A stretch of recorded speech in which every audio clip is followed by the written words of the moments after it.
আসসালামু আলাইকুম। আপনি কি খুবই অসুস্থ? তাহলে সূরা ফাতিহা বেশি বেশি তেলাওয়াত করুন।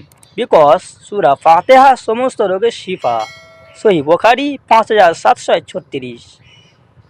রাসূল সাল্লাল্লাহু আলাইহি ওয়াসাল্লাম বলেছেন, যে ব্যক্তি অন্যর গুনাহ নিয়ে খোঁটা দেয়, আল্লাহ তাকে সেই গুনাহ না করানো পর্যন্ত মৃত্যু দিবেন না।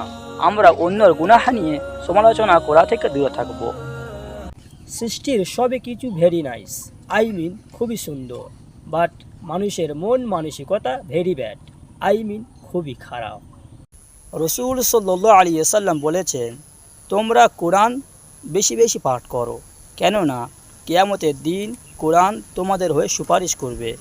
সহিহ মুসলিম 1910। বড় সেলিব্রিটিকে ফলো না করে হযরত মুহাম্মদ সাল্লাল্লাহু আলাইহি ওয়াসাল্লামকে ফলো করুন, জীবন বদলে যাবে ইনশাআল্লাহ।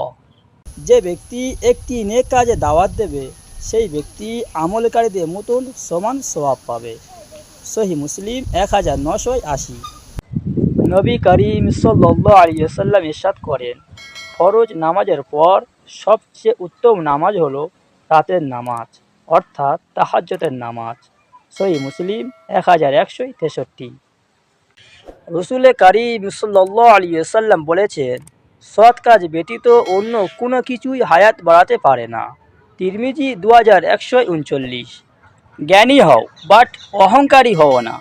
ইবাদত করো বাট লোক দেখানোর উদ্দেশ্যই করো না। দুনিয়ার সামান্য চাপে ছেলেকে অস্বীকার করছে বাবা, তাহলে হাসরের দিনে একে অপরকে কি চিনবে? পৃথিবীটা আজ মিথ্যা মায়াতে ভরা, তাই আজ মানুষ অভিনয়ের সেরা। বেশিরভাগ মেয়েরা জাহান্নামে যাওয়ার কারণ হচ্ছে দুটি। নাম্বার 1, স্বামীর সাথে কুফরি করা। নাম্বার 2, বেপরদা রাস্তাঘাটে চলা। পৃথিবীতে সবচেয়ে ধনী ব্যক্তি হলো সেই যে নিজের হাসি দিয়ে অন্যকে খুশি করতে পারে। যদি ভালো হতে চাও তবে সর্বপ্রথম মিথ্যা বলা ছেড়ে দাও। আল্লাহ পাক আমাদের সকলকে মিথ্যা বলা থেকে হেফাজত করুন, আমিন। জীবনে এমন একজন বন্ধু তৈরি করো যে তোমাকে জান্নাত পর্যন্ত পৌঁছে দিতে সাহায্য করবে এবং মৃত্যুর পর নামাজে বসে তোমার জন্য দোয়া করবে। 3টি প্রেমে কখনোই ঠকবেন না। নাম্বার 1, আল্লাহর সাথে প্রেম। নাম্বার 2, রাসূল সাল্লাল্লাহু আলাইহি ওয়াসাল্লামের সাথে প্রেম। নাম্বার 3, পিতামাতার সাথে প্রেম। রাসূল সাল্লাল্লাহু আলাইহি ওয়াসাল্লাম বলেছেন, 3 ধরনের ব্যক্তির জন্য জান্নাত হারাম। নাম্বার 1, নেশাখোর। নাম্বার 2, পিতামাতার নাফরমান, অর্থাৎ পিতামাতার কষ্ট দেয় যে। নাম্বার 3, দায়ুস।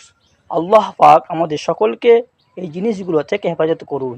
দারিদ্রতাকে মানুষ যেভাবে ভয় করে, এইভাবে যদি জাহান্নামকে ভয় পেত তাহলে তারা সবাই জান্নাতে যেত।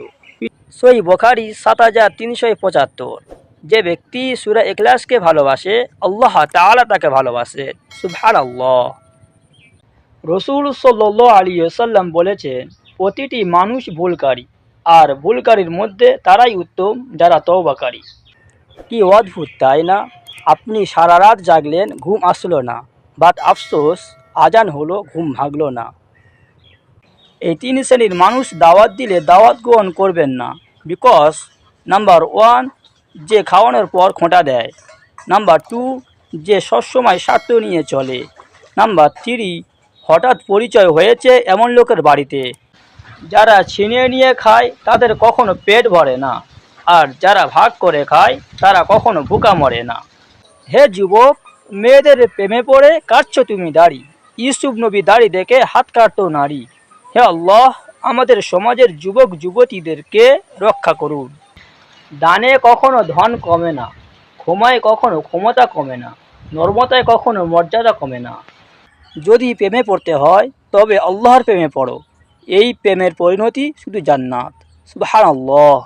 গুনাহ এমন একটা জিনিস যা মানুষের স্বভাব নষ্ট করে দেয়, আমল নষ্ট করে দেয়, এমনকি রিজিকও নষ্ট করে দেয়। আমরা সকলে গুনাহ থেকে বাঁচার চেষ্টা করব ইনশাআল্লাহ। 3টি জিনিস জীবনে একবার আসে। নাম্বার 1, বাবা মা। নাম্বার 2, সৌন্দর্যর রূপ। নাম্বার 3, যৌবনকাল। রাসূল সাল্লাল্লাহু আলাইহি ওয়াসাল্লাম বলেছেন, যখন তুমি তোমার নামাজে দাঁড়াবে তখন এমনভাবে নামাজ পড়ো যেন এটাই তোমার শেষ নামাজ। আল্লাহ পাক আমাদের সকলকে নামাজের মধ্যে ধ্যান রাখা তৌফিক দান করুন। আমিন।